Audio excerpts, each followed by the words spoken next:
आज जैसे हम सुनते हैं अंबानी अडानी, वैसे ही पहले सुना करते थे टाटा बिरला। टाटा ग्रुप पे मैं बात कर चुका हूं। आज बिरला ग्रुप के साम्राज्य जो कि 10 लाख करोड़ का है, ये कैसे बना, इसकी डेप्थ को आज पकड़ेंगे इस पूरे वीडियो में। 10 लाख करोड़ का बिजनेस कैसे नीचे से जड़ों से उठ करके आया। आज किचन के फॉइल से लेकर के शादी के लहंगे तक, सीमेंट से लेकर के टेलीकॉम नेटवर्क तक, सही समय पर सही दाव लगाते रहे, सब कुछ बनाते रहे, साम्राज्य बढ़ाते रहे। नमस्कार, मैं Vivek Bindra, founder and CEO बड़ा बिजनेस.com। ये टाइकून्स ऑफ इंडिया की सीरीज है, एपिसोड नंबर 24। इससे पहले 23 एपिसोड आ चुके हैं। वो ब्रिलियंस जिसने कमा के दिए कई बिलियंस। आज मैं सिर्फ टाइकून की बात नहीं, बिरला बिजनेस एम्पायर का पूरा साम्राज्य समझाऊंगा। इनको साम्राज्य बनाया कैसे, इन्होंने जहां मौका मिला इन्होंने बोला बिजनेस ला। इनका नाम है बिरला बिजनेस ला। कौन लेकर के आया? बिरला। सैफ अली खान जो थे उनके ऊपर भी अटैक हुआ। बिग बॉस में किसने ट्रॉफी उठाई, सब देखते हो, सब शेयर करते हो, सबसे टाइम मिल जाता है। आज रियल कंटेंट पे ध्यान दो, जैसे धंधे में आपके एक तो फायदा भी होगा। और ये कहां मिलेगा? ये मिलेगा आपको मेरे चैनल का एक प्लेलिस्ट है टाइकून्स ऑफ इंडिया का। उसमें अंबानी, अडानी, लोहो, जोमेटो, जीरोधा, उदय कोटक, सुनील भारती मित्तल एयरटेल वाले, जेआरडी टाटा, अजीम प्रेमजी, मुकेश अंबानी, राकेश झुनझुनवाला। आप बस प्रॉब्लम का नाम लो, मैं चैलेंज करता हूं। उसकी स्ट्रैटेजी मैंने ऑलरेडी दे रखी होगी। कहां से शुरू हुआ है बिरला साम्राज्य? पिलानी से शुरू हुई जर्नी। और पिलानी से सबको क्या किया इन्होंने? पिला दिया पानी। हर बिजनेसमैन को पिला दिया पानी। शुरुआत कहां से हुई? राजस्थान के पिलानी। 10 लाख करोड़ का मार्केट कैप 2025 में। आज दुनिया के नंबर 1 एल्यूमिनियम के धंधे में, एल्यूमिनियम रोलिंग के दुनिया के नंबर 1 वीएसएफ यानी कि विस्कोस स्टेपल फाइबर, समझाऊंगा डिटेल में होता क्या, आसान करके, आसान भाषा में। दुनिया का नंबर 3, भारत का नंबर 1 सीमेंट प्रोडक्शन कर रहे हैं। इनके जो सबसे बड़े बिजनेस है, एक तो ग्रासिम में कपड़े का बिजनेस 1,60,000 करोड़ का, हिंडाल्को इनका 1,40,000 करोड़ का, अल्ट्राटेक इनका 3 लाख करोड़ से ज्यादा का, आदित्य बिरला कैपिटल इनका 50,000 करोड़ का है, आदित्य बिरला फैशन भी है इनका 30,000 करोड़ का, इनका टेलीकॉम का वीआई, वोडाफोन, आइडिया वो भी है 70,000 करोड़ का। खून पसीने की मेहनत से तो बहुत लोग बिजनेस करते हैं, लेकिन बिरला वो है जिनके खून में बिजनेस दौड़ता है। इनके खून के अंदर, इनके शरीर से पसीना नहीं निकलता, बिजनेस निकलता है। सर फैमिली ट्री नहीं है, ये वो फैमिली का फॉरेस्ट है, वो जंगल है, वो फैमिली का फॉरेस्ट यानी जंगल जिसमें सब मंगल ही मंगल। हाँ, सबसे पहले इनको इनके परिवार से मिलवा देता हूं, व्यापार करने वाले परिवार से मिला देता हूं आपको मैं। पहला अध्याय, बिरला डायनेस्टी, फैमिली ट्री। क्या है ये बिरला ग्रुप? कैसे 10 लाख करोड़ का बिजनेस बना? ये शिव नारायण बिरला वो करते थे 18वीं सदी में। उनके बेटे बलदेव दास बिरला, उनके आगे 4 बेटे थे, रामेश्वर दास बिरला, घनश्याम दास बिरला जो कि बहुत बड़े हुए आगे चल के, जुगल किशोर बिरला और बृजमोहन बिरला। जुगल किशोर ने आगे चल के बिजनेस छोड़ दिया था, बृजमोहन ने संभाला था। रामेश्वर दास के जो ग्रुप आता है उसको बोलते हैं यश बिरला ग्रुप। घनश्याम दास बिरला ग्रुप जो आता है उसको बोलते हैं आदित्य बिरला ग्रुप। और जो बृजमोहन बिरला का जो ग्रुप आता है उसको बोलते हैं सीके बिरला ग्रुप। ये पूरा फैमिली ट्री है। पूरा फैमिली ट्री आपको आराम से समझाता हूं। शिव नारायण बिरला के जो बेटे बलदेव दास बिरला, शिव नारायण पहले उन्होंने बिरला एम्पायर की नींव रखी। कहां से रखी? बताया, पिलानी से पिलाया इन्होंने सबको पानी, राजस्थान का पिलानी, जहां बिट्स पिलानी भी है। बिरला इंस्टीट्यूट ऑफ टेक्नोलॉजी जो है इनका अपना। कॉटन ट्रेडिंग, कपास की ट्रेडिंग से इन्होंने काम शुरू किया। शहर में जाकर के बड़े व्यापारियों को कपास, कॉटन बेचा करते थे। इनके देहांत के बाद इनके बेटे बलदेव बिरला ने सारा काम संभाला। बलदेव दास बिजनेस बढ़ाने के लिए उन्होंने सोचा, यार कॉटन की खाली ट्रेडिंग नहीं करूंगा। राजधानी भारत की है कोलकाता, उस समय की बात कर रहा हूं। कोलकाता में सी पोर्ट था, बोला यहां से मैं एक्सपोर्ट करना शुरू करूंगा। और आगे चल के इनके देहांत के बाद 1920 में इन्होंने बिजनेस 4 बेटों में बांट दिया, रामेश्वर दास बिरला, घनश्याम दास बिरला, जुगल किशोर और बृजमोहन। जुगल किशोर मैंने आपको बताया उन्होंने सारा बिजनेस अपना बृजमोहन को दे दिया था। तो बेसिकली बाद में क्या हुआ, उनको देने के बाद ये 3 लोग बचे फिर, यानी कि बलदेव दास बिरला की लेगेसी को 3 लोगों ने आगे बढ़ाया, रामेश्वर दास, घनश्याम दास, बृजमोहन। इसमें से घनश्याम दास, जीडी बिरला, इनका नाम सबसे ज्यादा हुआ था, इन्होंने सबसे ज्यादा काम किया। देख लेते हैं, रामेश्वर दास, घनश्याम दास और बृजमोहन तीनों ने मिलकर के बिजनेस को आगे बढ़ाया। हिंदुस्तान टाइम्स इन्होंने शुरू किया 1924 में, फ्रीडम फाइटर्स की आवाज को आगे बढ़ाने के लिए। हिंदुस्तान मोटर्स इन्होंने शुरू किया आजादी से पहले, जिसकी एम्बेसडर गाड़ी जो आगे चल के ना बहुत बड़ी लेगेसी क्रिएट करी एम्बेसडर ने। आज भी लोग जो है ना, आपके पिताजी, आपके दादाजी से पूछना, एम्बेसडर गाड़ी 75% मार्केट शेयर था 1970 में उसका। इन्होंने उस टाइम पे आजादी से पहले बैंक भी चालू कर दिया, UCO bank, United commercial bank. इन्होंने बिजनेस को काफी एक्सपैंड किया। और रामेश्वर दास के बेटे गजानन, गजानन के बेटे अशोक, अशोक के बेटे यश बिरला, यह यश बिरला ग्रुप। घनश्याम दास के बेटे बसंत बिरला, उसके बाद आदित्य बिरला, आदित्य कुमार बिरला, उनके बेटे कुमार मंगलम बिरला जो कि आज चला रहे अपना बिजनेस, ये है आदित्य बिरला ग्रुप। सबसे बड़ा ये है, 9.5 लाख करोड़ का बिजनेस अकेले यही कर रहे हैं। फिर है बृजमोहन बिरला, जिनके आगे चल करके सीके बिरला, गंगा प्रसाद के बाद में अवंती अवानी अभी चलाते हैं सीके बिरला ग्रुप को, जिनका भी अपना बिजनेस अच्छा है। तो पहले आदित्य बिरला ग्रुप जो सबसे बड़ा है उसको समझ लेते हैं। आदित्य बिरला ग्रुप में इतना बड़ा कॉन्ग्लोमरेट हो गया है कि 9,60,000 करोड़ का है ये, 2.25 लाख एम्प्लॉय, 40 देशों में इनके काम कर रहे हैं। आदित्य बिरला ग्रुप इतना बड़ा हुआ कैसे, उसकी डेप्थ में जाते हैं। ग्लोबलाइजेशन से बहुत पहले ही 1969 में आदित्य बिरला ने 19 कंपनियां बना ली थी, थाईलैंड के अंदर, मलेशिया, इंडोनेशिया, फिलीपींस और इजिप्ट के अंदर। आज उन्हीं की बदौलत 40 देशों के अंदर है, 50% रेवेन्यू उनका विदेशों से आता है, यानी कि भारत की इकोनॉमी को मजबूत कर रहे हैं। बिरला ग्रुप का बहुत कंट्रीब्यूशन है हमारे देश में, बहुत कंट्रीब्यूशन है। पर आप कहोगे यार ये सोच आती कैसे है, ये करते कैसे हैं? वो सोच सिखाऊंगा आपको मैं आज, उस सोच की डेप्थ में लेके जाऊंगा। ब्रिलियंस जो कमा के देता है कहीं बिलियंस, इसीलिए टाइकून ऑफ इंडिया बहुत वैल्यूएबल मानी जाती है। मैं जाता हूं 1995 आते आते 51 साल की उम्र में कैंसर के कारण इनकी देहांत हो गया, इनका आदित्य बिरला का, जिसके बाद इनके बेटे कुमार मंगलम बिरला जो आज लीड कर रहे हैं, ये पूरी लेगेसी को कंटिन्यू कर रहे हैं। आज आप कुमार मंगलम बिरला को देखते हैं, हमेशा बिरला ग्रुप में से सबसे फेमस है, फोर्थ जनरेशन ने बिरला ग्रुप के अंदर 40 सक्सेसफुल एक्विजिशन कर चुके हैं। एक्विजिशन समझा दूं, कंपनियां खरीदना, बैंक को थोड़ा कर्जा लेना या इक्विटी डाइल्यूट करना, शेयर को बाजार में बेचना और उससे जाकर के नई कंपनी खरीद लाना। भारत के इतिहास में सबसे ज्यादा कंपनियां अगर खरीद करके अपने ग्रुप को बड़ा किया है तो वो कौन सा ग्रुप है? आदित्य बिरला और उसके बेटे कौन थे? कुमार मंगलम बिरला, जो कि आज चला रहे हैं। एल&टी सीमेंट इन्होंने 2004 में खरीदा था। 2012 में इन्होंने पैंटलून जो है ना, फ्यूचर ग्रुप का पैंटलून, वो उन्होंने खरीद लिया, जिनका बिग बाजार भी हुआ करता था। 2018 में इन्होंने बिनानी सीमेंट भी खरीदा, सब्यसाची, तरुण थलियानी, रीबॉक, क्या क्या नहीं खरीद लिया इन्होंने। आपको मैं बता दूं, आदित्य बिरला कैपिटल जो है उसके अंदर चाहे फाइनेंस के ऊपर, हेल्थ के ऊपर, मनी के ऊपर, asset management, insurance, mutual fund, pension, asset reconstruction, सब चीजों पे इनका कैपिटल जो इनका धंधे का, पैसे का व्यापार है। हिंडाल्को उनका बहुत बड़ा है, हिंडाल्को आपको समझाऊंगा। सीमेंट इनका बहुत बड़ा है, दुनिया में तीसरे नंबर पर, भारत में number 1। UltraTech, Birla white lab इन्हीं का है। टेलीकॉम भी इन्हीं का है, कुमार मंगलम बिरला जो वोडाफोन और आइडिया का मर्जर हुआ है, और ग्रासिम भी इन्हीं का है जो लिनन वगैरह सब बनाते हैं। आपको मालूम नहीं है, एलन सोली के कपड़े खरीदते हो, किसका है ये? बिरलास का है। लुई फिलिप किसका है? House of Masaba. पैंटलून किसका है? पीटर इंग्लैंड किसका है? वैन ह्यूजन किसका है? फ्रेड पेरी किसका है? फॉरएवर 21 किसका है? हैकेट लंदन किसका है? रीबॉक किसका है? सब्यसाची किसका? Ted Baker, Ralph Lauren, Jaipur, ये सारे के सारे जो कपड़े आप खरीदते हो अलग अलग ब्रांड के, ये सब बिरला ग्रुप के ही हैं। आज कुमार मंगलम बिरला 8वें सबसे अमीर आदमी है भारत के और 100वें सबसे अमीर आदमी है पूरी पृथ्वी के। पद्म भूषण इनको मिल चुका है। और बाकी के 2 ग्रुप है, ये उतने बड़े नहीं है। सीके बिरला ग्रुप फिर भी बड़ा है, जो ओरिएंट इलेक्ट्रिक और सीके बिरला हॉस्पिटल्स और जीएमएम को, यानी कि जो इंफ्रास्ट्रक्चर और माइनिंग में काम करते हैं। एवटेक जो कि ट्रांसमिशन के प्रोडक्ट बनाते हैं, जिससे जो है ना करंट वगैरह पास होता है गाड़ियों में, ट्रांसमिशन में काम आता है ये। इनका ग्रुप जो है 25,000 करोड़ का रेवेन्यू करता है। ये सीके बिरला ग्रुप है। यश बिरला ग्रुप चला नहीं। इनका बिरला पावर था, जेनिथ बिरला था, इनका बिरला कॉटसन था, इनका बिरला श्लोका था। और 2013 के अंदर ये इंसॉल्वेंट हो गया था, एनपीए घोषित कर दिया गया था, ये खत्म हो गया था। तो मेनली 2 बड़े बिजनेस बचे। अब सबसे पहले आगे बढ़ने से पहले मैंने कुछ बिरला साम्राज्य थोड़ा सा बताया, ये बिजनेस बनाए कैसे, कैसे हुए, चालू कैसे, वो सोच क्या थी, वो इंपैक्ट क्या आया। उससे पहले एक सवाल पूछ लेता हूं आपसे भैया, टाइकून ऑफ इंडिया आप देखते हो, कौन से टाइकून ऐसे हैं जिसने अपना बिजनेस गांव से रन करता है, जो गांव में बैठ करके अपना बिजनेस साइकिल पे धोती कुर्ते के अंदर चलाता है? कौन है? दीपेंद्र गोयल, निखिल कामत, श्रीधर वेम्बू या सुनील भारती मित्तल? नीचे आंसर दो भाई तुम, ये 4 ऑप्शन नीचे आंसर दो। कौन गांव में अंदर साइकिल चला करके पेड़ के नीचे बैठ करके अपने लैपटॉप पे अपना बिजनेस रन करता है, हजारों करोड़ का धंधा करता है? अब आगे चलते हैं थोड़ा फास्ट फॉरवर्ड फैमिली स्ट्रक्चर के बाद। अब एक एक करके इनके सारे बिजनेस मॉडल को समझाता हूं, कैसे कैसे टाइम पर बिरला ने सही मौके को मुकद्दर में पलट दिया। दूसरा अध्याय, seizing the sentiment Grasim. Grasim जो था ना, वो सेंटिमेंट की कहानी थी। देश में क्या सेंटिमेंट चल रहा है, देश में सेंटिमेंट उस समय क्या था। सबसे पहले बात करूंगा उस टाइम की जब देश में स्वदेशी मूवमेंट चल रहा था। जीडी बिरला ने इस मूवमेंट में अपना मोमेंट ढूंढ लिया। मूवमेंट था, इन्होंने मोमेंट ढूंढ लिया। मोमेंट मतलब टाइमिंग।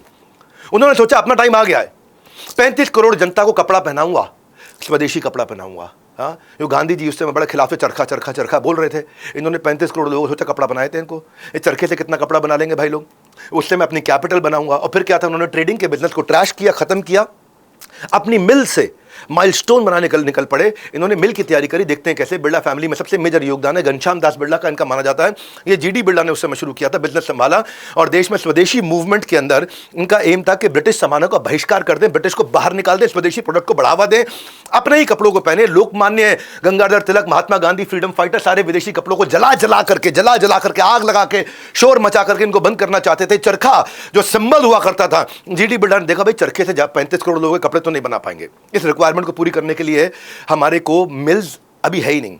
3-4 मिल्स हुआ करती थी उस टाइम पे। कितनी थी? एक फोर्ट ग्लोस्टर थी, एक Bombay spinning and weaving company हुआ करती थी, एक मोरारजी मिल थी और एक एल्गिन मिल हुआ करती थी। इतनी थी बस। जीडी बिरला ने सोचा कॉटन ट्रेडिंग छोड़ करके, ट्रेडिंग में तो इससे खरीद उसको बेच, इससे खरीद इससे बेच, अरे मैं खुद ही बना लेता हूं, मैं टेक्सटाइल की मिल बनाता हूं, बिजनेस बड़ा होगा, मूवमेंट को, हमारे आंदोलन को सपोर्ट भी मिलेगा।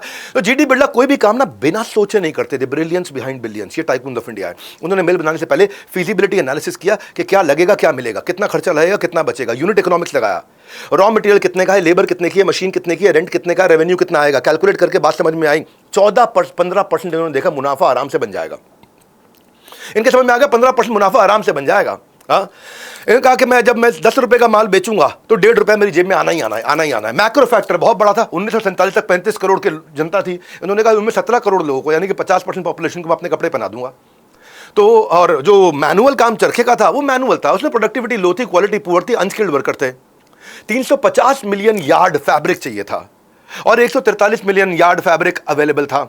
60% की कमी थी देश के अंदर। सारी कैलकुलेशन करने के बाद जीडी बिरला का बड़ा सवाल था, मिल की शुरुआत कहां से करूं? अब ब्रिलियंस बिहाइंड बिलियंस, टेक्नोलॉजी कहां से लाऊं, मैन पावर को ट्रेन कैसे करूं? मैन पावर तो है नहीं इस समय देश के अंदर। तो जीडी बिरला पूरे देश भर में घूमे, इनको पता चला कि मध्य प्रदेश में टेक्सटाइल मिल बनाना आसान है। क्यों? क्योंकि वहां पर एक तो पानी बहुत था, दूसरा इंडिया का कॉटन बेल्ट था, और तीसरा महाराष्ट्र और गुजरात के नजदीक था। क्योंकि अब कोलकाता की बात नहीं है पुरानी, अब महाराष्ट्र और गुजरात के पोर्ट चालू हो गए थे। एक्सपोर्ट भी कर सकता हूं, बाजारों से सामान भी मंगा सकता हूं विदेशों से। लेबर कॉस्ट या मुंबई के मुकाबले कम थी, मुंबई में लेबर महंगी होती थी। तो मध्य प्रदेश फाइनल किया। ग्वालियर के महाराजा उस समय जीवाजी राव सिंधिया, उनसे मिलने गए। देखो, सोच जब बड़ी होती है ना तो आदमी एग्जीक्यूट करता है, उसके बाद में काम के लोगों से जाके मिलता है। वहां के महाराज के पास गए, मूवमेंट से जुड़ने के लिए उनको रिक्वेस्ट किया। बोला एमपी के अंदर अगर मध्य प्रदेश में मिल बन गई तो एक तो आपके राज्य के लोगों को एम्प्लॉयमेंट मिलेगी, आपको उनको मुफ्त में रेवड़ी नहीं बांटनी पड़ेगी, लोग अपने आप कमाएंगे। जीवाजी राव सिंधिया बोले बात सही है यार, ये अगर यहाँ के लोगों में खुशहाली आएगी तो फायदा सबका होगा। उन्होंने क्या किया, खुद की जमीन अपनी ग्वालियर के पास की प्लांट सेटअप करने के लिए नागड़ा में जमीन दे दी इनको। जीडी बिरला की नेक्स्ट प्रॉब्लम थी टेक्नोलॉजी। जमीन तो मिल गई, जमीन सिंधिया से ले आए। अब तो टेक्नोलॉजी, कॉटन कपास की खेती जो होती है, कॉटन कपास की खेती जो है ना लिमिटेड ही है। भाई किसान से आप कितनी खेती करा लोगे? अनलिमिटेड खेती तो करा नहीं पाओगे, मेरे को तो बहुत कपड़ा बनाना है। तो कॉटन का ऑल्टरनेटिव ढूंढने के लिए इन्होंने विदेशों में इसकी ऑल्टरनेटिव के बारे में पता करना शुरू किया। England, Japan, US, China, France, सब जगह गए और टेक्सटाइल की इंडस्ट्री को जाकर समझ के आए। पहले रिसर्च बिफोर रेवेन्यू, पहले रिसर्च बिफोर रीचिंग। इन्होंने समझा कि एक चीज़ है जिसको बोलते हैं विस्कॉस स्टेपल फाइबर। समझाता हूँ इसी करके। विस्कॉस स्टेपल फाइबर जो है ना, ये सेमी सिंथेटिक फाइबर होता है। ये लकड़ी के पल्प से बनता है, बैम्बू के पल्प से बनता है, होता कॉटन की तरह है ये, लेकिन लकड़ी और बैम्बू के पल्प से बनता है। ये बहुत ज़्यादा बन सकता है। ये कपड़ों के अंदर, पर्दों के अंदर, चादरों के अंदर, बेडशीट के अंदर, टॉवल्स के अंदर, वाइप्स के अंदर, आज की डेट में तो डाइपर्स के अंदर, सब जगह यूज होता है। मैं आपको फर्क समझा दूं एक बारी में, इजी कर दूं, कंपैरिजन में समझ में आती है बात। नेचुरल कॉटन समझते हैं और ये वीएसएफ समझते हैं। इन्होंने वीएसएफ को पकड़ा। नेचुरल कॉटन है भाई, जब सीजन आएगा तभी फार्मिंग होगी कपास की। ये पूरा साल मिल सकता है, हर समय मिल सकता है। ये 4 महीने की प्रोडक्शन नहीं, ये पूरे साल की प्रोडक्शन है। अच्छा, नेचुरल कॉटन है वो ना सिंथेटिक फाइबर के साथ मिक्स नहीं होता, लेकिन इसमें आप पॉलिस्टर से मिक्स कर दो, उसको आप गर्म कपड़ों से, हाँ, वुलन से, उससे मिक्स कर दो, लिनन से मिक्स कर दो, किसी से मिक्स कर दो, तो विस्कॉस स्टेपल फाइबर ना काम ज़्यादा जगह आ रहा था। अच्छा, ये जब आप नेचुरल कॉटन जो है वो जो रंग एब्जॉर्ब करता है, भाई आपको लाल रंग की शर्ट चाहिए कि गुलाबी रंग की चाहिए, है गुलाबी, तो आपको कौन सी चाहिए? किसी भी तरह की चाहिए, नीली चाहिए, हरी चाहिए। ये अनइवनली रंग को देता था, तो डल फिनिश आया करती थी। ये बहुत इवनली डाई को एब्जॉर्ब कर लेता था, हाँ, विस्कॉस स्टेपल फाइबर। उससे क्या होता था, ब्राइट, शाइनी, बढ़िया वाइब्रेंट कलर होते थे। अब इसका क्या था, कपास की खेती में ना थोड़ा रेट फ्लक्चुएट करता था, सीजनल है, कभी ज़्यादा होगा, कभी कम हो गया, और कभी सीजन में हुआ ही नहीं। इसकी प्राइसिंग स्टेबल है कि पूरा साल मिलता था। जीडी बिरला को समझ में आ गया, कंपैरिजन कर लिया, LHS RHS, left hand side, right hand side, हाँ, और कंपैरिजन करके देखा यार ये राइट हैंड साइड मिले ज़रा बढ़िया है। तो जीडी बिरला ने फ्रांस से टेक्नोलॉजी लेकर के, फ्रांस से कुछ लोगों को भी उठा करके लिया, मैन पावर भी लिया, अपनी इंप्लॉयज को ट्रेन भी कर दिया, और 25 अगस्त 1947 तक ये पूरी मिल तैयार कर दी। Grasim, Gwalior rayon and silk manufacturing, Grasim अगले 3-4 सालों के अंदर high quality viscose staple fibre बनाने लगा। स्वदेशी मूवमेंट में ये बहुत बड़ा ब्रांड बन गया। और ब्रांड तो ये इतना बड़ा बन गया, इतना बड़ा बन गया कि लोग कहते थे कि अगर लड़की वालों की तरफ से ग्रासिम का कपड़ा मिल जाए लड़के वालों को, रिश्तेदारी पक्की हो जाती, तय हो जाती, रिश्ता तय हो जाता ना भैया, शादी तय हो जाती है। ग्रासिम का कपड़ा दिया है, स्टेटस सिंबल हो गया था, स्टेटस सिंबल। लोग इनके कपड़े, इनकी शर्ट, इनकी पैंट, इनके सूट सब सिलवाने लग गए। महात्मा गांधी बोले ग्रासिम मिल जो है ना इंडिया के डेवलपमेंट में मील का पत्थर है। इनकी मिल, हाँ, कपड़ों की मिल मील का पत्थर है। जवाहरलाल नेहरू ने बोला ग्रासिम जो बैकबोन बन चुका है समय सेल्फ रिलायंट इंडिया के लिए, क्योंकि भारत में ही कपड़े बनने शुरू हो गए हैं। फायदा क्या हुआ मालूम है? रिजल्ट ऐसा निकल के आया, इसको बोलते हैं ब्रिलियंस से कमाते हैं बिलियंस। ग्रासिम जो है ग्लोबल लीडर बन गया प्रोडक्शन का वीएसएफ में, यानी कि विस्कॉस स्टेपल फाइबर जो मैंने आपको बताया, और यान में। भारत का तो नंबर 1 हो गया, विश्व का नंबर 3 हो गया। सबसे बड़ा एक्सपोर्टर विस्कॉस रेयान फाइबर जो होता है ना, उसको एक्सपोर्ट करा 50 देशों में, दुनिया भर से रेवेन्यू ला रहा है, डॉलर लेकर के आ रहा है। 1990 में 875 करोड़ का बेचते थे, लेकिन 10 साल के बाद ये 4,500 करोड़ पार कर गए, और 2024 पिछले साल तक ये 26,000 करोड़ का कपड़ा एक्सपोर्ट कर रहे हैं, बना के बेच रहे हैं, बनाते भी हैं, बेचते भी हैं। आज जो है ना 1,60,000 करोड़ की कंपनी बन गई इनकी। बिरला जो है ना अपने मार्केट कैप से ज़्यादा मार्केट गैप पे फोकस करते हैं। मार्केट गैप भरेगा तो मार्केट कैप अपने आप बढ़ेगा। बिरला का फॉर्मूला क्या है? समय और हालात के हिसाब से अपना माल बेच दो, और रिजल्ट यह आया कि ग्रासिम की सक्सेस के नंबर्स हमारे सामने आज आ चुके हैं। आज 1.5 लाख करोड़ से ऊपर की कंपनी हो गई है। एक बात बताऊं, मेरे लीडरशिप फनल में भी ऐसे कई बिजनेसमैन आते हैं जो कहते हैं हमें आपका टाइकून्स ऑफ इंडिया देख कर क्या है, टाइकून्स ऑफ इंडिया देख के आए, टाइकून्स ऑफ इंडिया देख कर क्या है। अगर आप वीडियो में इतना अच्छा समझा सकते हो, सामने कितनी क्लैरिटी मिलेगी। मैं एग्जीक्यूशन के फ्रेमवर्क सिखाता हूं लोगों को, और जब क्लैरिटी होती है, एग्जीक्यूशन होता है, एग्जीक्यूशन नॉलेज नहीं, एग्जीक्यूशन नॉलेज, इन्फॉर्मेशन नहीं, एग्जीक्यूशन, इन्फॉर्मेशन से कुछ नहीं होता, एग्जीक्यूशन से होता है। सही इंप्लीमेंटेशन होगा तो इनकम अपने आप अच्छा होगा। आप खुद देखो लोग क्या बोल रहे हैं। In this leadership panel program, I really learned those pain points which were creating issues and struggles throughout. मैं समझता हूँ इंडिया क्या, कहीं शायद बाहर भी कंट्रीज में आपको इतना लेवल का कंटेंट शायद नहीं मिलेगा। हमारा भारतवर्ष विवेक सर के मार्गदर्शन से बहुत ज़्यादा तरक्की करेगा। I believe personally that I can take my business to a whole new level with the kind of learning that I have taken from here. मैं MBA की डिग्री हासिल कर चुका हूँ, ऐसा मुझे लग रहा है आज। आप भी, अगर आपका भी बिजनेस है, छोटा है चाहे बड़ा है, आप भी एक बार वंस टाइम आपको भी लाइफ में लीडरशिप फनल जरूर ज्वाइन करना चाहिए। जो सपना देखा था ना, वो यहीं से पूरा हो सकता है। सब्सक्राइब करके देखो, खुद समझ जाओगे कि एलएफपी में इतनी भीड़ रहती क्यों है। वैसे आज आप मेरा वीडियो देख रहे हो, 9 फरवरी संडे का दिन है। इस समय 8, 9, 10 वाला बैच तो पूरा भर चुका है। इस समय ओवर फ्लडेड है ये वाला बैच, ये 8, 9, 10 का बैच है हमारा। हाँ, लेकिन आगे जो है ना 19, 20, 21 मार्च को मैं अगला बैच कर रहा हूं। तो टाइम से बुक करने के लिए, अपना टोकन देने के लिए, टोकन देके टाइम से बुक करने के लिए अभी आप फोन लगा के पता कर सकते हो। लिमिटेड सीट्स हैं इसकी। आगे बढ़ते हैं। हम लोग बचपन से ही बोलते सुनते आए हैं कि बड़े होकर टाटा बिरला जैसे बनना, टाटा बिरला जैसे। आज बात होती है अंबानी अडानी, अडानी अंबानी, अंबानी अडानी, अडानी अंबानी। तब टाटा बिरला, टाटा बिरला, टाटा बिरला होता था। आज बताता हूं दोनों के नाम का मेल कब हुआ और कैसे हुआ। ये है तीसरा अध्याय, प्रोवाइडिंग मेटल, ताकत with the metal of tomorrow. आगे का लोहा, हिंडाल्को। हिंडाल्को आया, हिंडाल्को बहुत बड़ी कंपनी बनी इनकी। बिरला का अप्रोच जो है ना माइक्रो नहीं था, मैक्रो था। बड़ा सोचते थे, सोच लिया मार्केट शेयर नहीं, पूरी मार्केट ले लूंगा मैं। ऐसा प्रोडक्ट बनाऊंगा जो कुछ लोगों को नहीं, जो कि सबको चाहिए, जिसका यूज कुछ जगह नहीं, जिसका सब जगह यूज हो, जिससे सिर्फ धंधा नहीं, जिससे पूरा देश बनता हो। 1944 की बात थी। जीडी बिरला और जेआरडी टाटा, जेआरडी टाटा का वीडियो मैं दे चुका हूं बहुत डिटेल में। जेआरडी टाटा ने सबसे ज़्यादा बिजनेस बनाए हैं आज तक हमारे देश के अंदर। जीडी बिरला और जेआरडी टाटा मिले और इंडिया के इकोनॉमिक डेवलपमेंट के लिए एक रोड मैप बनाया जिसका नाम दिया बॉम्बे प्लान, जो आगे चल के नेहरू के लिए 5 ईयर प्लान का इंस्पिरेशन बना। पहला 5 ईयर प्लान, दूसरा 5 ईयर प्लान। जो सेकंड 5 ईयर प्लान था 1956 से 1961 का, जिसमें रैपिड इंडस्ट्रियलाइजेशन करना था। जीडी बिरला और जेआरडी टाटा इन दोनों का बहुत बड़ा कॉन्ट्रीब्यूशन रहा था इसमें। यहाँ से बिरला और टाटा इकट्ठे हुए थे। जीडी बिरला जानते थे देश की लॉन्ग टर्म ग्रोथ के लिए इंफ्रास्ट्रक्चर चाहिए। IIT, AIIMS, IIMs, railways, highways, airport, ये बनेगा तो देश आगे बढ़ेगा। और उसके लिए क्या चाहिए? लोहा चाहिए, आयरन चाहिए, कॉपर चाहिए, एल्यूमिनियम चाहिए। और गवर्नमेंट भी सब्सिडी दे रही थी इसके लिए, मेटल बिजनेस के लिए।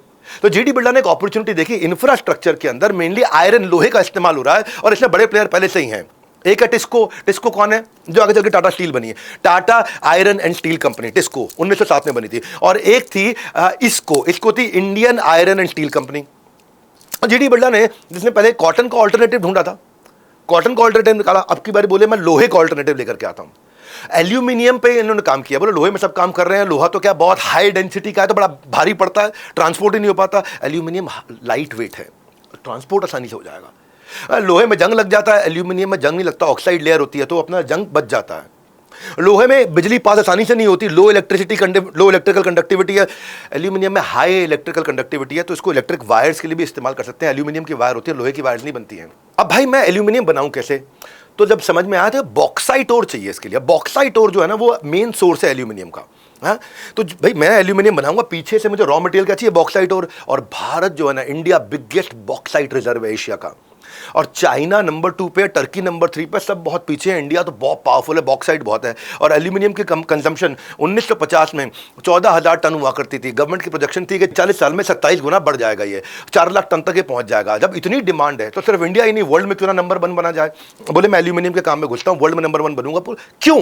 क्योंकि ये हलवा बिजनेस है, माल तो बिकना ही बिकना है, देश को एल्यूमिनियम चाहिए ही चाहिए, कैप्टिव मार्केट है।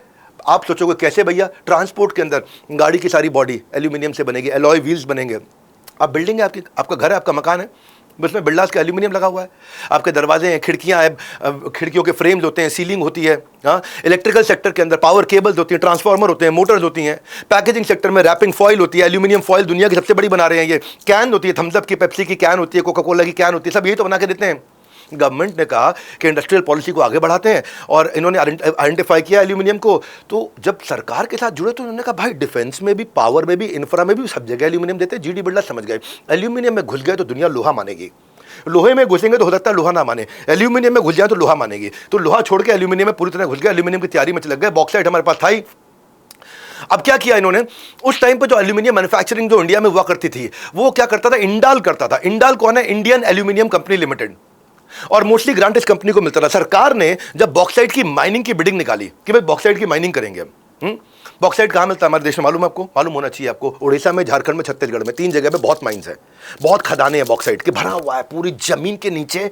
ये बॉक्साइट सोने की तरह भरा हुआ है। सबको लगा जो पहले ही सरकार के साथ जुड़ी हुई कंपनी है इंडाल, उसी को मिल जाएगी बिडिंग। लेकिन जीडी बिरला जहां घुसते थे वहां पूरी तैयारी से आते थे। कनाडा, यूएई, रशिया, चाइना, कई कंट्रीज में गए और बॉक्साइट माइनिंग की कंपनी को खूब रिसर्च किया, रिसर्च बिफोर रीचिंग, मार्केट को सर्वे किया।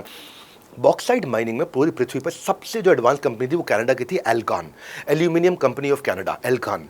जीडी बिरला ने क्या किया, उनकी एल्कान की टेक्नोलॉजी उठा के ले आए। ये टेक्नोलॉजी में क्या था, आसान करता हूँ, बहुत इजी करता हूँ। आपको अगर कुछ समझ में नहीं आता, मेरे केस स्टडी समझ में आ जाएंगे ये वाले। ये क्या है, टाइकून्स ऑफ इंडिया, जिस ब्रिलियंस से कमाए हैं बिलियंस।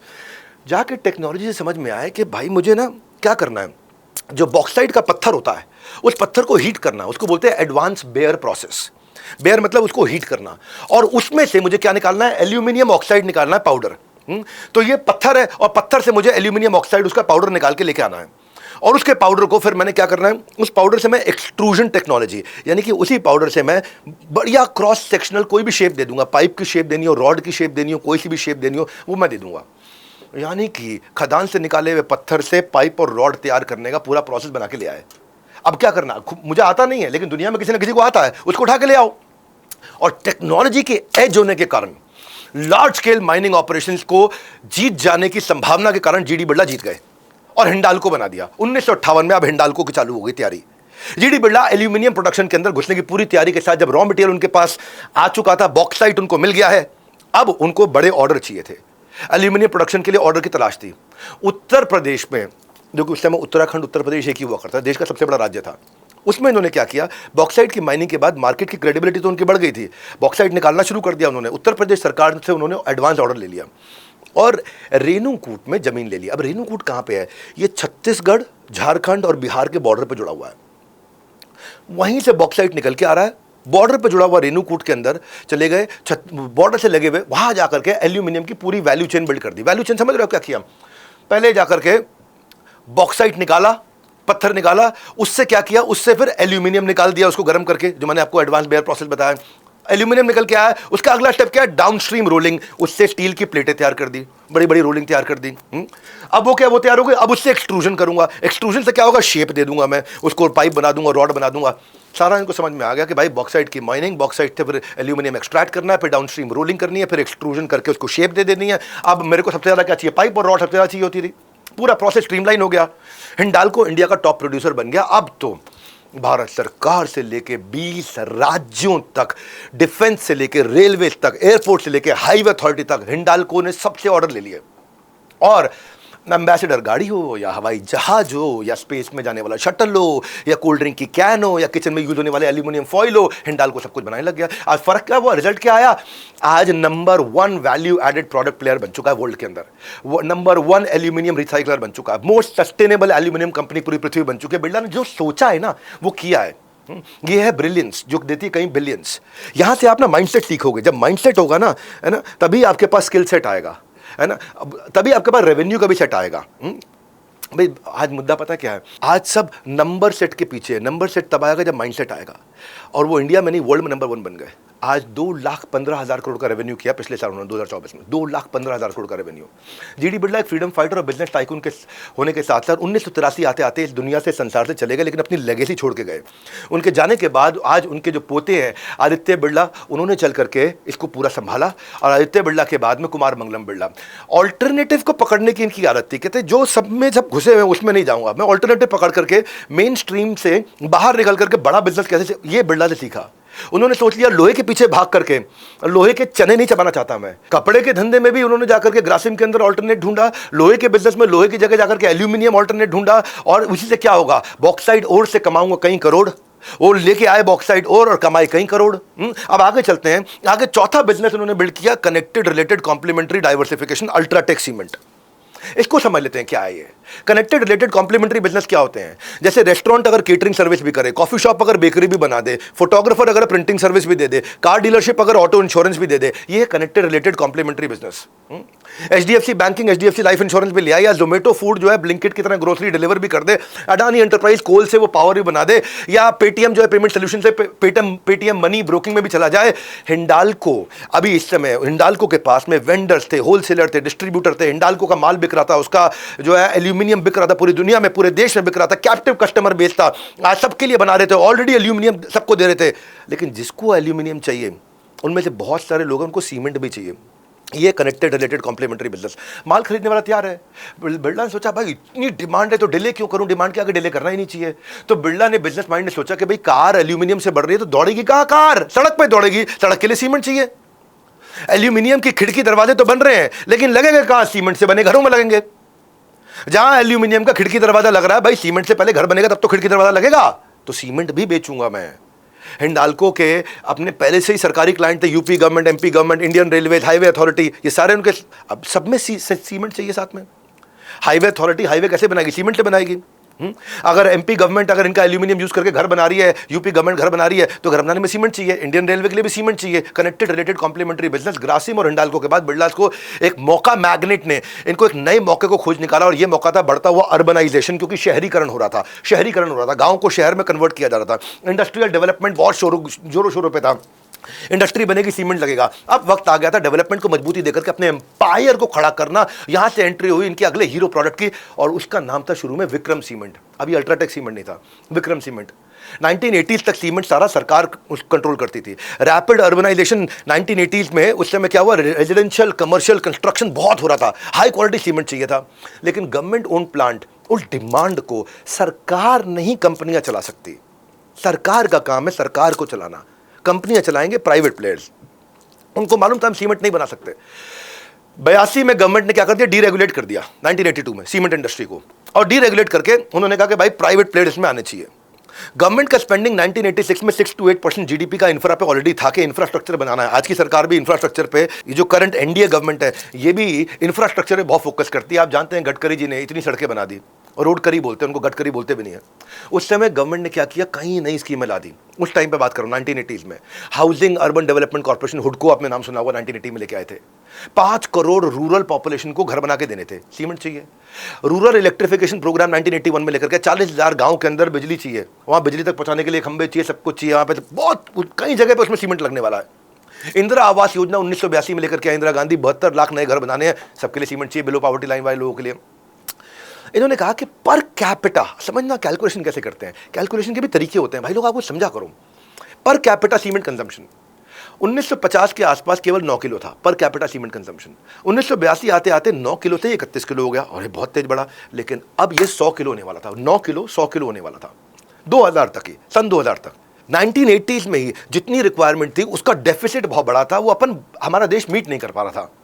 तो इन्होंने क्या किया, भाई ऐसा करता हूँ, गणित लगाता हूँ, 1 लाख करोड़ का बिजनेस कैसे बनेगा इससे, सीमेंट से 1 लाख करोड़ का बिजनेस बना सकता हूं क्या मैं। तो आदित्य बिरला ने इस डेफिसिट में एक ड्रीम बिजनेस की अपॉर्चुनिटी ढूंढी कि यार इसके अंदर चलो गणित लगाओ, 1 लाख करोड़ का बिजनेस। सीमेंट इंडस्ट्री का साइज जो है ना 3 गुना ग्रो कर रहा था बहुत तेजी से, 40 मेट्रिक टन से 120 मेट्रिक टन पर एनम पे जा रहा था। अगर 20% मार्केट शेयर भी कैप्चर कर लूं, है ना, यानी कि 120 मेट्रिक टन पर एनम में अगर मैं खाली 25 मेट्रिक टन पर एनम की कैपेसिटी बना लूं, तो मेरा ग्रॉस प्रॉफिट अगर 25% है, आदित्य बिरला को समझ में आ गया भाई अब सीमेंट धंधे में जाना चाहिए। और सीमेंट बनाने के लिए मुझे चाहिए क्या, रॉ मटेरियल चाहिए। ये हमेशा क्या करते थे, पूरा वैल्यू चेन पकड़ लेते थे पीछे तक का। जैसे पहले भी पकड़ा ना उन्होंने, एल्यूमिनियम में भी पहले बॉक्साइट की माइनिंग भी खरीद ली, एल्यूमिनियम के रोल्स भी बना दिए, रोल्स बना करके रॉड और पाइप बना दिए, और रॉड पाइप बना के बेचना शुरू कर दिया। ऐसे इसने कहा कि भाई मेरे को सीमेंट में लाइमस्टोन चाहिए होता है, और लाइमस्टोन मध्य प्रदेश में है। तो इन्होंने मध्य प्रदेश में जाकर के लाइमस्टोन के रिजर्व के पास जाकर के सीमेंट का प्लांट लगा दिया, उसको नाम दिया विक्रम सीमेंट। विक्रम सीमेंट को पहले तो MP गवर्नमेंट ने ऑर्डर दिया। MP गवर्नमेंट को जो रोड बनानी थी, जो ब्रिजेस बनाने थे, जो कनाल्स बनानी थी, जो नदी जोड़ो परियोजना करनी थी, उसमें बड़ा काम आया।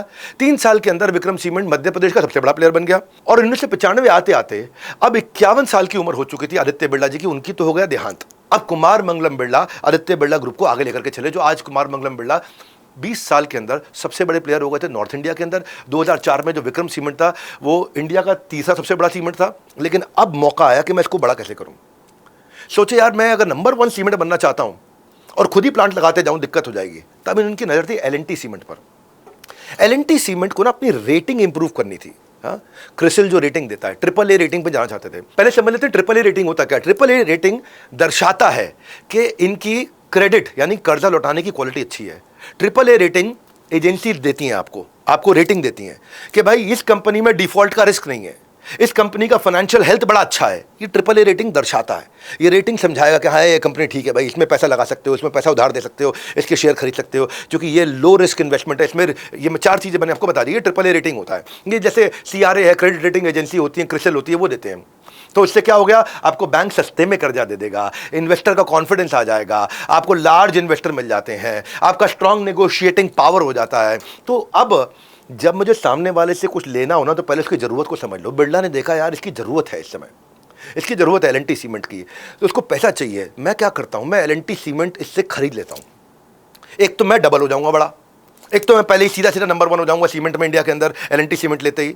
आदित्य बिरला ने 51% शेयर एल&टी सीमेंट में ले लिए 2200 करोड़ के अंदर, और उसको नाम दे दिया अब अल्ट्राटेक सीमेंट। अब एल&टी सीमेंट और विक्रम सीमेंट मिल गया था अल्ट्राटेक सीमेंट। सबसे बड़े प्लेयर हो गए थे, 3rd लार्जेस्ट दुनिया में हो चुके थे। बिरला ने सीमेंट बिजनेस में जितना सोचा था, 1 लाख करोड़ सोचा था, उससे 3 गुना ज़्यादा, आज 3,10,000 करोड़ की कंपनी हो गई है। सीमेंट में सबसे बड़े हो गए। मेरा मानना है ये ब्रिलियंस सीखोगे तो बिलियंस आएंगे आपको।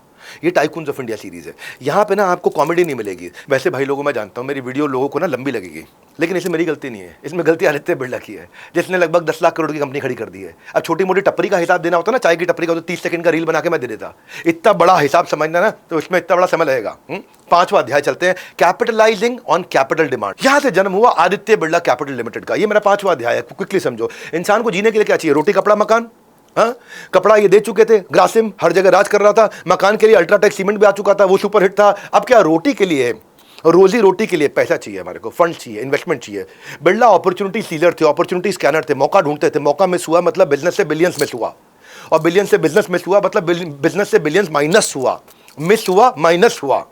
इन्होंने कहा दूसरे का ध्यान जाए उससे पहले कि वो अपना धन बना ले। कपड़ा, सीमेंट और एल्यूमिनियम के बिजनेस में तो मैं बिलियंस बना चुका हूं। बिरला को मौका, मैग्नेट, करोड़ों कमाने के लिए एक और नया मौका ढूंढ लिया, बिजनेस का नया बेस, जिसमें करूंगा मैं बड़ा निवेश, और अब पैसा देकर के पैसा बनाऊंगा। आदित्य बिरला फाइनेंस आ गया। फॉर्मर प्राइम मिनिस्टर प्रधानमंत्री मनमोहन सिंह 1991 के अंदर एलपीजी लेकर क्या है, लिबरलाइजेशन, प्राइवेटाइजेशन, ग्लोबलाइजेशन, यानी कि अब प्राइवेट प्लेयर्स को जगह मिलेगी। दुनिया भर से लोग आएंगे, फॉरेन इन्वेस्टमेंट बढ़ेगा, इकोनॉमी खुली, छोटे बड़े धंधे खुलने लग गए, बड़े होने लग गए। 1988 के अंदर जो एसएमई, स्मॉल मीडियम एंटरप्राइज केवल 10 लाख थे, वो अब 1 साल के अंदर 68 लाख हो गए। लेकिन धंधा बढ़ाने के लिए फंड्स की जरूरत थी उनको, सारे एसएमईज, एमएसएमईज को धंधा बढ़ाने के। लेकिन अगर धन चाहिए, अब छोटा बिजनेसमैन है, उसको हाई वैल्यू कोलैटरल, मकान गिरवी पे, दुकान गिरवी पे, गाड़ी गिरवी पे, सोना गिरवी पे रखना पड़ता था। बहुत डॉक्यूमेंटेशन लगते थे। अब बहुत फॉर्मल क्रेडिट हिस्ट्री होनी चाहिए थी, जो मिलती नहीं थी। उस समय तक पैन कार्ड से कनेक्टेड क्रेडिट हिस्ट्री दिखती नहीं थी। स्लो प्रोसेस था, हेक्टिक प्रोसेस था, कई चक्कर काटने पड़ते थे। बाबुओं को चक्कर काटते रहो, बाबुओं को दफ्तर पे टेबल से टेबल, टेबल से टेबल, टेबल से टेबल चक्कर काटते रहो। और उन्होंने कहा कि भाई बड़े शहरों में तो हो रहा है, लेकिन semi urban areas, rural areas में छोटे व्यापारी वो साहूकारों के पास जाते हैं। अगर मैं साहूकारों के धंधे खत्म कर दूं, जो कि आपको कर्जे के, डेट के डेथ में फंसा देते हैं, डेट ट्रैप में फंसा देते हैं, साहूकारों के धंधों को मैं कैप्चर करता हूं, फॉर्मलाइज करके एनबीएफसी बनाता हूं। एनबीएफसी बढ़ने लग गई थी। वो एनबीएफसी जो 80s में 7,000 थी, 90s में आते आते 38,000 हो गई। एनबीएफसी बहुत तेज बढ़ने लगी, नॉन बैंकिंग फाइनेंशियल कॉर्पोरेशन, जो कि एक्चुअली बैंक नहीं है। 1985 में जितना पैसा बाजार का बैंक में होता था, एनबीएफसी में 5% था उसका। 1995 में आते आते 10 साल के अंदर जो बाजारों का बैंक में पैसा था, वो 5% से बढ़कर 24% हो गया था। इसका मतलब क्लियर हो गया, मुझे इंडिकेशन मिल रहा है कि एनबीएफसी बढ़ रहे हैं। इस ग्रोथ पोटेंशियल में आदित्य बिरला ने एक नई बिजनेस अपॉर्चुनिटी देखी कि अच्छा, इसमें फिजिबिलिटी एनालिसिस किया इन्होंने, एनबीएफसी के बिजनेस मॉडल को समझा। अगर 1,000 रुपए की इनकम हो रही है तो 350 रुपए बच रहा है, 35% मार्जिन इस धंधे के लिए बहुत बढ़िया है। जब फिजिबिलिटी एनालिसिस कर लिया, वो ब्रिलियंस लगा लिया।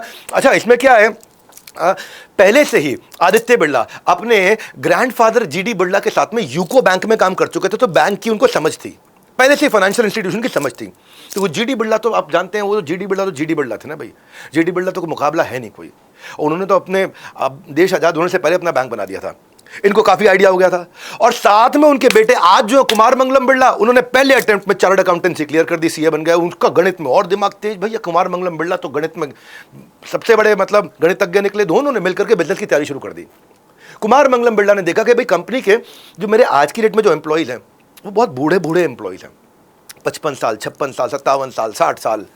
और जो टारगेट कस्टमर है एमएसएमई एसएमई जो छोटा बिजनेसमैन है उसकी एवरेज एज 25 से 45 साल है। तो एनबीएफसी में उतारने के लिए इनको कहा कि मैं नए लोगों को लेके आऊँगा, नए बढ़िया cost effective long term pipeline तैयार करूँगा, ऐसे मैन पावर लेके आऊँगा जो कि यंग हो, एनर्जी ज़्यादा हो, भागे, तूफान खड़ा कर दे, मॉडर्न प्रैक्टिसेस को अडॉप्ट करे। पुराना आदमी तो बढ़िया चल रहा है यार, नया आदमी भागता है, नया आदमी बहुत तेज भागता है, पुराना आदमी एकदम सेट हो गए, क्या चल रहा है, एकदम सेट है। रघुपति राघव राजा राम, जितनी तनख्वाह उतना काम, 2 बार पंच, 1 बार लंच, लाइव है टंच। नहीं, इन्होंने कहा भाई मुझे ऐसे आदमी चाहिए जो भागे, ऑन फील्ड रोल ले, कुर्सी पे ना बैठे, जमीन पे बैठना हो जमीन पे बैठे, कुर्सी पे बैठना हो कुर्सी पे बैठे, केबिन में बैठना हो केबिन में बैठे, मेकर कल्चर के आदमी चाहिए। इन्होंने नई टेक्नोलॉजीज को अडॉप्ट किया, यंग लोगों को लेकर के आए, 25 साल, 26 साल, 28 साल के लोगों को लेकर के आए, चैनल पार्टनर तैयार किए, एडवाइजर तैयार किए, रिलेशनशिप मैनेजर बनाए, सेल्स के एग्जीक्यूटिव बनाए, कंपनी की एवरेज एज जो है ना 56 साल से 36 साल कर दी। आदित्य बिरला फाइनेंस जो कि 1991 में शुरू हुआ था, अब तेजी से आगे बढ़ने लगा, सस्टेनेबल प्रॉफिटेबल होने लगा। इन्होंने क्या किया, परता सिस्टम ले आया। परता सिस्टम क्या होता है? परता सिस्टम मारवाड़ी अप्लाई किया करते थे। मारवाड़ी परता सिस्टम होता है भैया बड़ा सिंपल, मॉनिटर करो रोज कैश फ्लो को डेली बेसिस पे, कितना गया कितना आया, कितना गया कितना आया, डेली का खाता भाई खाता बने। कैश जो आ रहा है वो जाने वाले से ज्यादा होना चाहिए रोज की रोज। करंट एसेट करंट लायबिलिटी का हिसाब किताब बना के रखो। साधारण भाषा में जो आया है रोज वो जाने वाले से ज्यादा होना चाहिए। अगर इनकमिंग आउटगोइंग से स्लो है तो मतलब धंधे में कुछ फ्लॉ है, और धंधे में फ्लॉ आने नहीं देना तो पड़ता सिस्टम इन्होंने चालू कर दिया, जो मारवाड़ियों का सिस्टम होता ना बैंक में डाल दिया। और लीडरशिप बोले मैं लेके आऊंगा आईआईटी से, आईआईएम से। और अभी तक जो एनबीएफसी थी वो बड़े बड़े शहरों में थी, बोले मैं लखनऊ में जाऊंगा, मैं पटना में जाऊंगा, मैं पुणे में जाऊंगा, मैं नागपुर में जाऊंगा, मैं सूरत में जाऊंगा। और क्या किया, हल्के कोलैटरल पे लोन देना शुरू कर दिया, और 7 दिन में लोन देना शुरू कर दिया, जबकि बाकी लोग 30 दिन लिया करते रहे, ये 7 दिन में दे रहे। फर्क क्या है, रिजल्ट ये आया कि टॉप 3 प्लेयर के अंदर आ गए लॉन्च करते ही, और लोन बुक आज 1,14,000 करोड़ रुपए की हो गई है।